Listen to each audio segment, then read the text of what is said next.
Hello, folks. What is up? My name is Melvin, and welcome. I don't know why it makes it look more dark than it is. Seriously, you just got in here, like not even 10 seconds. At least say hello to all the beautiful people. All right, say hello. Say hello. At least if you're gonna meow, at least meow in front of the camera. Come on, do it. Meow. Meow. Ay, yay, boy. Oh, you're not so talkative. What is that? Why? I think whenever it comes to these situations, you know exactly what you're doing. Oh, look at that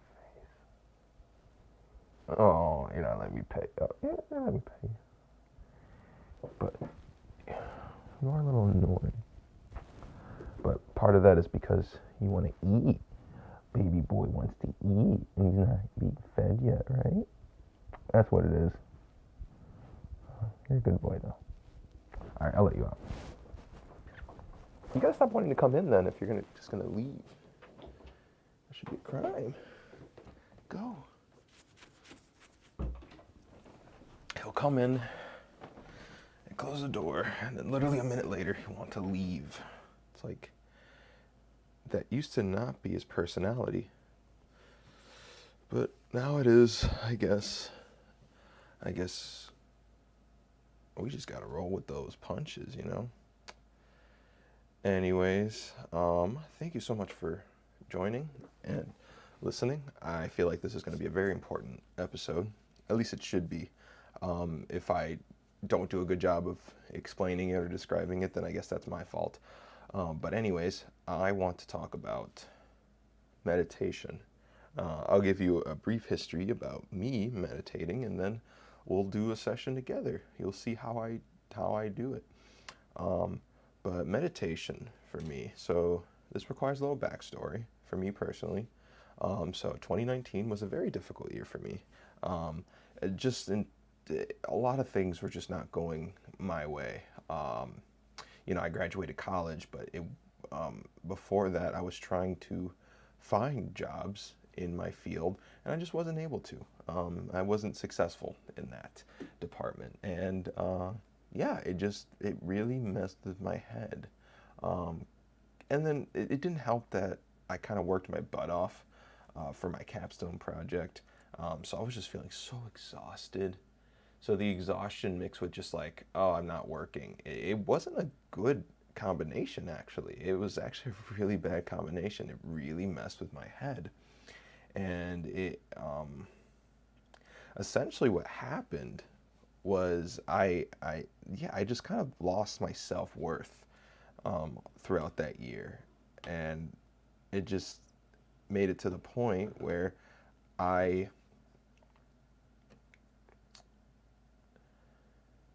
just wanted to look for whatever other job was available out there. I just wanted to find anything that would, want to hire me. That was really, I was like, all right, I guess I just got to find anything, and then hopefully be able to find some sort of job or some sort of, down the line, just not right now. So I did that. I worked for a convenience store, but I decided to work third shift because they would give me an extra $2 an hour. And I was like, whoa, $2 an hour, that's crazy. And this is my dumb idiot mind not realizing what third shift is like. Third shift is not something I'd recommend at all. Third shift is pretty not pog. Don't do it. Don't do it. Even if they pay you well, just don't do it. I feel like I really do feel like waking up in the middle of the night really messes with your mental health in a way. I really think it does. I don't think whenever anyone wakes up at like 2 a.m. or something that they feel good, like there's something not right. At least me. That's my personal opinion. You don't have to take it seriously, but yeah, working third shift was not a good idea, and that messed with my head a lot more. And I decided to quit the job. Excuse me. Still waking up. Decided to quit the job. And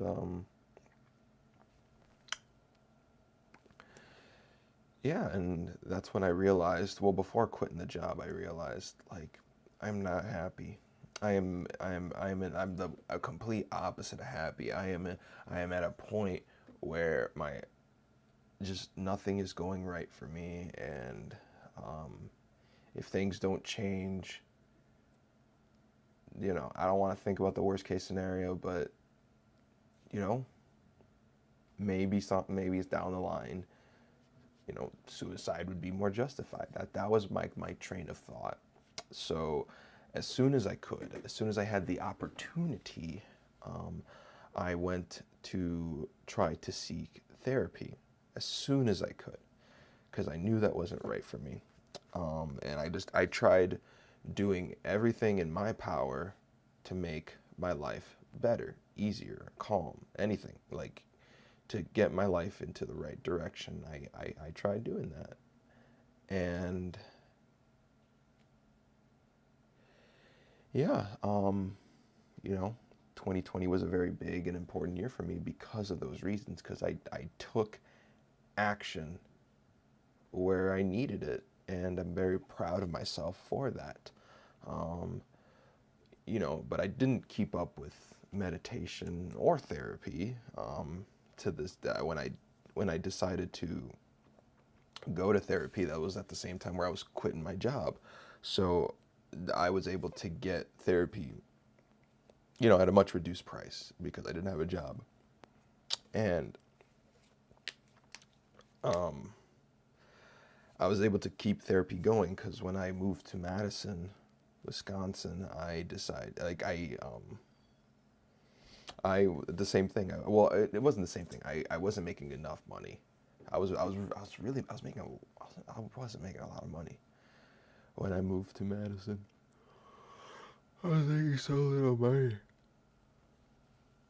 I qualified for reduced therapy again, like reduced price therapy, once again. So I got really lucky when I moved to Madison. And I understand there's a lot of people out there now that are so lucky. Well, now I fit in that camp because now I make enough money to where I don't get any sort of help with therapy. I'm on my own, and it's really difficult to find therapy that, you know, I would consider affordable, and that's hard. That's not easy. And then just with the fact that I haven't kept up with meditation at all, it's just you know, another thing. And just yesterday was just not good for my mental health or my anything. Alright, so sorry, I'm still waking up. So the the thing I take with me the most with therapy is that the point of therapy and the point of meditation and the point of mental health isn't that you cure everything. It isn't that you cure your depression. It isn't that you cure whatever's ailing you. It would be nice. It would be wonderful if there was a, like a more standard cure that everyone could follow, and life would just get so much better after that. Unfortunately, there isn't. But the point of therapy is when you are in an extreme situation, extreme, like in terms of emotions, you're in an extreme situation, and you can take steps to get yourself in a better mood and a better light. And yesterday, I had not done meditation enough to the point where I didn't remember how to do those things. I couldn't get myself in a good headspace. Now it's the morning, and I didn't really get a good night's sleep, and part of it is because, yeah, overall I didn't keep up with meditation. I didn't keep up with keeping myself calm, because when you're angry, when you're frustrated, things like that, there's not that only affects you. That affects your body, your things like that. It doesn't affect anyone else's. You know, Anger is definitely a really awesome shield. It's a very great shield for emotions. It really does a good job of blocking out everything else around the world, but it has such a big drawback. It hurts you, and it makes all your other emotions, you're more prone to so many other emotions. Like anger is such a double-edged sword. Because anger is useful sometimes. You need anger sometimes. You need it, but just not. You only need it in the right scenario. We need our emotions. We need them. There's no escaping them. So today we are going to meditate. We are going to follow instructions. The only thing that scares me a little bit is that I don't know if what I'm doing, well, whatever.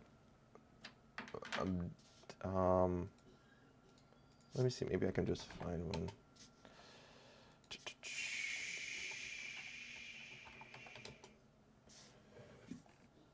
Let's see what I can find. All right, let's do a reset. So wherever We're gonna do a reset. And we're gonna decompress our body and mind. All right? And I hope you can join me during this time. I hope you enjoy this experience. And I hope that you will take meditation more seriously after this. I'm not saying you have to try it today or that you're required to do anything related to meditation. It's when you're ready. But I do believe in it. I do. Despite how very bad I am at it, I do believe everyone should meditate and that it will make your life better. It did make my life better at one point. And I could talk about that another day. But it did at one point when I did it for 43 days straight. I noticed the changes, and it was very big and very, very important to me. So I do believe in it. Trust me, like it is a magical thing, and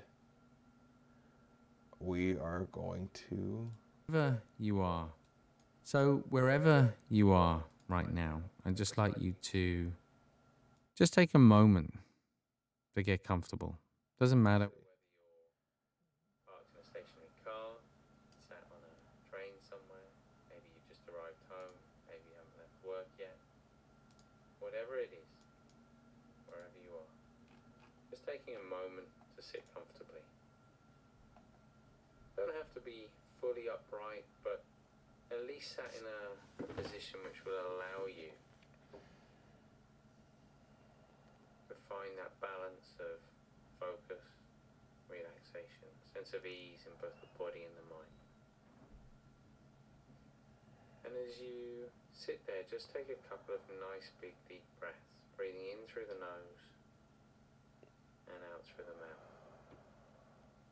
As you breathe in through the nose, sense of taking in fresh air, the lungs expanding, body expanding. As you breathe out,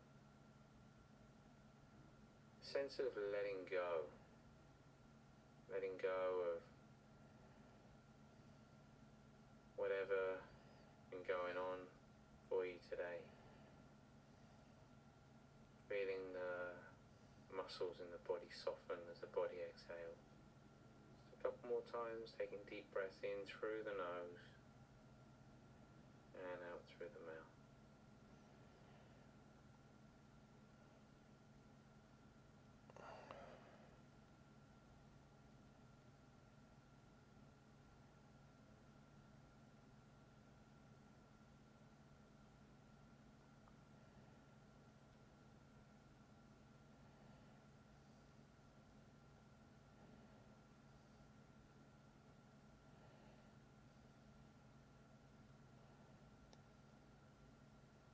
And the next time you breathe out, if it feels more comfortable, you're in a place where it's easy and safe to do so, you can just gently close your eyes.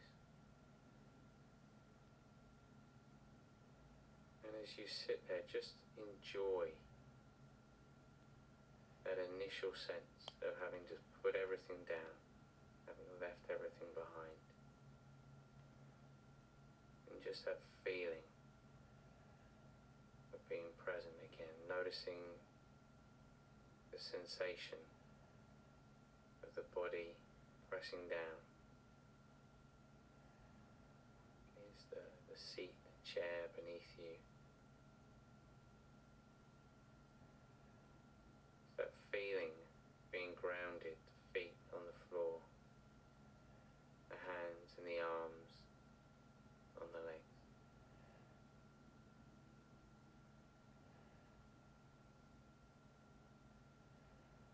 And as you sit there, just taking a moment without opening the eyes to just notice the environment around you as well. Maybe it's the sounds, different smells, maybe it's movement, maybe it's stillness, maybe it's the temperature, maybe it's the wind if you're outside.